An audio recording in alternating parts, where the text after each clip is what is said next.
السلام عليكم، مرحبا بكم معنا في هذا الفيديو. اليوم غادي نتكلموا على القندوره اللي معروفه بالخليج اللي سميتها المخور او المخور. غادي نوريكم بزاف ديال الديزاينات، نتمنى يعجبوكم. وغادي نوريكم بزاف ديال الديزاينات بالطريقه كيفاش كيتخيط المخور. وعندهم حتى واحد اللبسه سميتها اللبس البلوشي، معروف هنا في الخليج وخصوصا في سلطنة عمان. معروف يعني كيلبسوه في الأعياد، كيلبسوه في المناسبات، خصوصا في الأعياد كيكون بزاف في المناسبات. كاين اللي كيكون عنده السروال، كاين اللي كيكون بلا سروال، كيكون قصير بحال الجبادور ديال المغربي، ولكن هو بواحد ديزاين اخر كيكون فيه الطرز والعقيق. غادي نخليكم مع هاد الفيديوهات ونتمنى يعجبوكم، وغادي نحاول نشرح لكم شويه شويه على كل ديزاين كيفاش كيكون هنا في الخليج. غادي نبداو مع اول ديزاين. هاد الديزاين عندهم هنا كيجي على شكل فراشه. كيكون التبطين هو هذاك المورد، كيكون هو التحتاني، وكيجيو دوك التقويصات اللي في الطرزه على شكل مثلثات، كيجيو على شكل فتحات كيبينوا الثوب التحتاني. هذا بالنسبه للديزاين الثاني. هذا كيجي هنا على شكل عريض، وكيديروا ليه الكميم بحال اللبسه ديال الفاسي. عندنا حنا في فاس كيكونوا عرايض الكمام، وكيكون حتى اللبسه عريضه، ما كيديروش ايفازي بحال المغرب، كيخليوها على عرضها، وكيقدروا يديروا لها السيور من الداخل بحال الفراشه اولا تبقى عاديه. هذا الديزاين كيجي على شكل ملبوس بالكميم مطروزين والطوق، وكيديروا ليه الشاله ديالو كتجي على الشبكه، وكيديروا ليه واحد الشبكه من الفوق. غادي تشوفوا معايا في التصاور واحد الشبكه من الفوق كتجي بحال اللي هي خفيفه ما كتبينش، ولكن كتعطيه واحد المنظر كيجي زوين. كيفصلوا الشبكه على شكل فراشه من فوق الثوب، وكيجي الثوب الكميم مطرزين والطوق مطرز، وكيخليوه حتى هو على عرضه. غادي تشوفوا معايا التصاور. ما شاء الله فيه الديزاينات زوينين، فيه الالوان ديالو زوينين. كاين اللي مخدوم بالعقيق، كاين اللي مخدوم بالحرير والصم، كاين اللي مخدوم بالعقيق وداك العقيق الصغير اللي كيكون غير ملصق، حتى هو كيجي زوين وكيعطي منظر في اللبسه، وكيكون عنده قيمه كيف ما غتشوفوا معايا في هاد التصويره ديالو كيفاش كيجي. فكيتفصل على عرضه، ما كيخدموش هنايا خصوصا في الخليج، ما كيديروش بحالنا حنا في الدول العربيه الثانيه، المغرب، الجزائر، تونس. كيخدموا ايفازي. هنا اللي ما كيخدموش ايفازي، هنا كيخليو الثوب على عرضه، كيحاول يدير لك غير القياس ديالك مضبوط، وما باقي كيخليه على عرضه. فهو الصراحه كيجي زوين في اللبسه، وكيجي هماوي، وكيديروا ليه السيور من الداخل. اللي بغات تحزمو على شكل فراشه، ما بغاش تحزمو كيبقى بحال هكاك مفتوح. كيف ما كتشوفوا الالوان ديالو زوينين. دابا غادي ندوزو للديزاين الثاني. هذا المخور حتى هو هذيك السمطه اللي في الايد كتجي طرزه في اليد بحال هكاك، وهذاك الطوق نازل حتى لتحت، وكيديروا ليه الحزام ديالو. هذا كيديروا ليه الحزام كيجي منه بحال المضمه، كيطلقوا عليه بعض الهنود الخياطين كيسميوه المغربي، لكن هو ما عنده علاقه بالمغربي، غير كيسميوه المغربي حيت زعما كان مطرز حتى لتحت. هذا واحد ديزاين ديال المخور. فالمخور بالنسبه للمخور، البنات اللي كيشريو المخور من غير الخليجيات، الاجانب على الخليج، كيسمعوا المخور كيسحب ليهم راه غير قندوره وحده، ولكن لا، راه المخور فيه بزاف ديال الماركه، راه بزاف. يعني واخا يصوروا لكم تعيا، ما غاديش يحطوا المخور كله. كاينه القندوره اللي كتكون على شكل فراشه، كاينه اللي كتكون عاديه بحال هاد الديزاينات. هاو دابا كنا هادو كلهم كيتسموا مخور، لكن مختلف. الديزاين الاول اللي شفتو مخدوم غير الطوق ومخدومين الكمام، هذا مخدوم الطوق الكمام، وديري ليه الديزاين في الدراوع مفتوحين على شكل دوائر. ملي كيتلبس كيجي بحال فراشه، ولكن هو مخور. كيف ما كتشوفوا هاد الديزاين حتى هو فيه العقيق ومطرز طرز خفيف. كيديروا اللون اللي في الثوب هو اللي كيخدموا به، كيخدموا على الزواقه ديال الثوب. فبالنسبه للبنات اللي كيبغيو يكون لون واحد، فقليل فين غتلقاي مخور لون واحد، لانه اغلبيه هنا كيخدموا بالثوب مزوق، يعني كيمشيو على الزواقه ديال الثوب، هي اللي كيخدموا بها الشاله وكيخدموا بها الثوب. كيف ما شفتوا كاع الديزاينات هنايا كيخدموا نفس الثوب بنفس اللون بنفس الديزاين اللي كاين في الثوب، يعني كيخرجوا الزواقه من الثوب كيخدموها بالعقيق وكيخدموا ليه الشال. فالمخور كيختلف، كاين اللي كيكون عنده الشال ديالو مديري ليه الزواقه بحال الثوب، كاين اللي ما كيكونش عنده الشال، كيكون غير ديزاين هكاك عادي. بحال هاد الديزاينات هنا واخدين الديكراديري اللي في الثوب وداروا ليه الشاله مختلفه عليه، وطرزوا بالعقيق خفيف.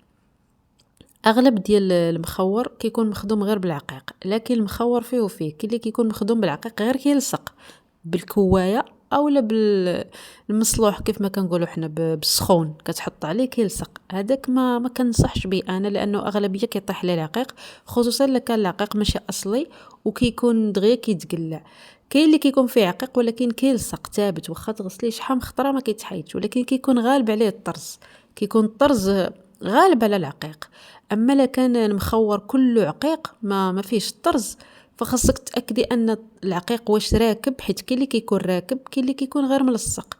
كاين بعض الخطرات كتشوفي شي مخور كيكون كتشوفيه كيعجبك، ولكن ملي كتجي تشوفيه راه لا خشيتيه في الماء هزيتيه كيبقى عندك غير الثوب، ما كيبقاش المخور، صافي كيطير داك الديزاين كله. فكنصح البنات اللي كيشريو المخور او لا باغيين يشريو يتاكدوا واش داك العقيق لاصق بالخيط او لاصق بالكاويه، او العقيق اللي من الدرجه المزيانه اللي واخا راكب مع الطرز كيبقى، يعني كيبقى. انا بالنسبه لي عندي بزاف ديال المخور شارياه واخا غاسلاه شحال من خطره في ماكينه الصابون، لكن بقى فيه العقيق حيت الطرز غالب على العقيق. وتا داك العقيق اللي دايرينه اصلي، ماشي خفيف تقل عليه الكوله كيتحيد. كيف ما كتشوفوا هاد الديزاينات، اغلبيه ديال هاد الديزاينات ما كيكونوش جاهزين، كيكونوا تصميم.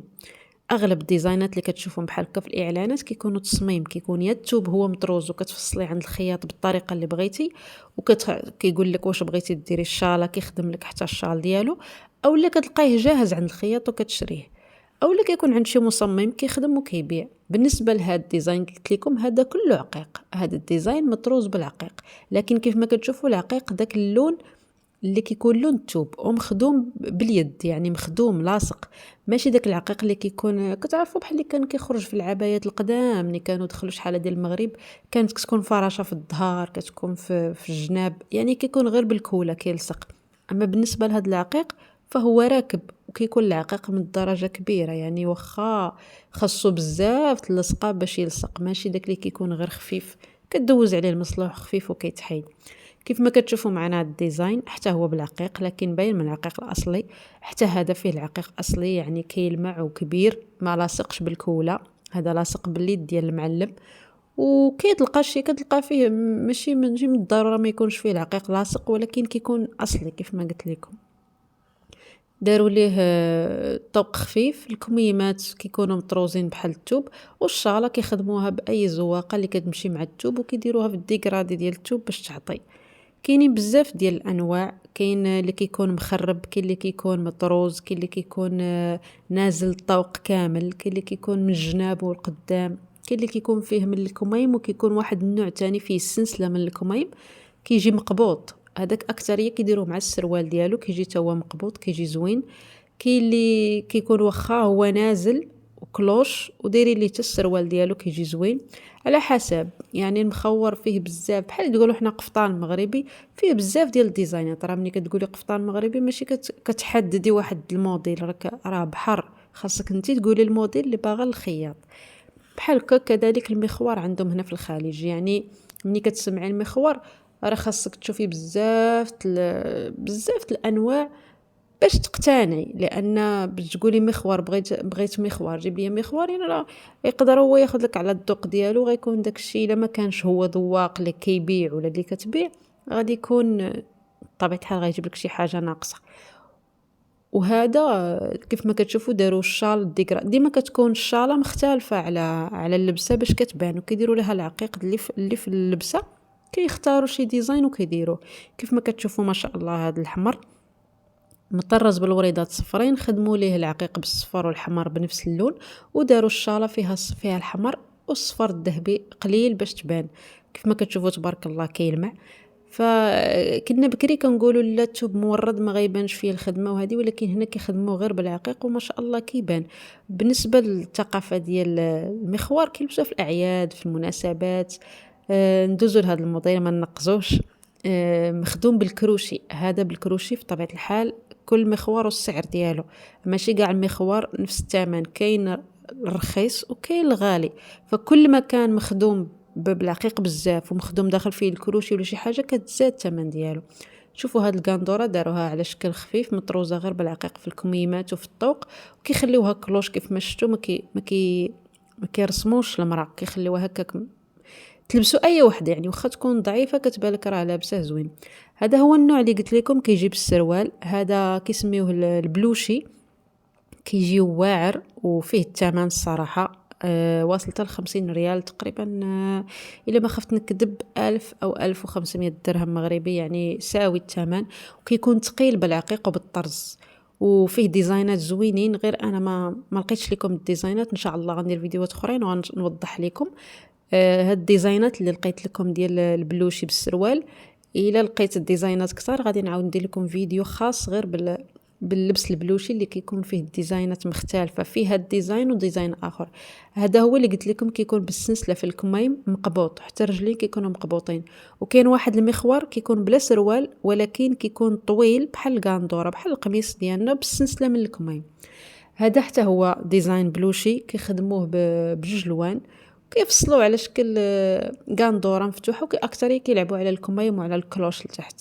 كيف ما كتشوفوا كيدخلوا اكثريه كيخدموا بالعقيق، ما كيدخلوش الطرز، ماشي بحالنا حنا في المغرب اكثريه كيخدموا بالطرز بالسفيفه وداكشي. ويعني كل واحد وثقافته، كل واحد وصنعته، وكل واحد كيفتخر بالثقافه ديالو. هذا البنفسجي خدموه بالذهبي، اكثريه كيزوقوا غير بالذهبي بالزواق ديال العقيق، وكيرشوا الثوب كامل.